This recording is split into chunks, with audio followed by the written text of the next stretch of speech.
Allez, coucou les esthéticiennes et les esthéticiens. Aujourd'hui, on va parler vitamine A et acide de fruits en cours, en accéléré et en condensé. La vitamine A, c'est une vitamine qui est liposoluble, vous le savez, et elle est essentielle à la peau et à la santé. Cela dit, ma peau ne va pas la synthétiser, mon organisme non plus, donc il faut que je l'amène par l'alimentation. Les poissons gras par exemple. Cette vitamine A, on va la trouver aussi en cosmétique, mais elle est sur ordonnance, elle est assez agressive et irritante. Donc on va beaucoup utiliser le rétinol, vous le savez, en cosmétique. Et ce rétinol, en deuxième étape, va finir en acide rétinoïque au niveau de la peau. Et ça, c'est plutôt une bonne chose parce que la partie active de cette vitamine A, qui est hyper importante pour la peau, pour la différenciation, la prolifération, le côté anti-âge et anti-âge global. On parle de rides, on parle de ptose, on parle de taches pigmentaires. J'ai besoin d'avoir cette forme active de vitamine A. Donc rétinol, acide rétinoïque, c'est top, ça fonctionne. On n'est pas obligé d'aller sur du rétinol avec du 1, du 1,5, du 2%. De toute façon, la réglementation va baisser le dosage du rétinol.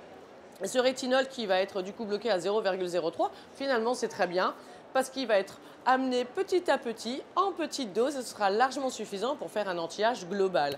Alors vitamine A, acide de fruits, aussi c'est une question de peau. Est-ce que ma cliente, elle a un certain âge et du coup on va passer sur de la vitamine A. Et puis pour les plus jeunes, on va rester sur des acides de fruits.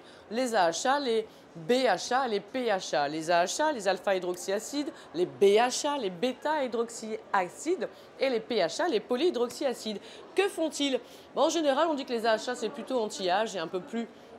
Allez, ça peut être un peu plus agressif si tu le doses un peu plus. Les BHA, c'est plutôt pour le côté lipo, donc lipidique, le sébum, on dit pour les peaux qui ont cette tendance lipidique et grasse. Et les PHA, tu vas avoir ces acides-là très intéressants pour les peaux sensibles. Tu peux même faire au niveau contour de l'œil. Donc tu vois, il y a les AHA, les BHA, les PHA et puis ce fameux rétinol. Alors je te conseillerais plutôt pour les plus jeunes de rester sur des AHA, BHA et PHA de temps en temps. Et puis sur des personnes, allez, un peu plus âgées, 43 comme moi, puis à partir de 45, 50 ans, etc., d'inclure la vitamine A. Ce sera beaucoup plus complet et adapté pour ces femmes peau semi-matures, matures. Avec ça, tu es une experte, tu es un expert. On se dit à bientôt pour de nouvelles vidéos. Bisous.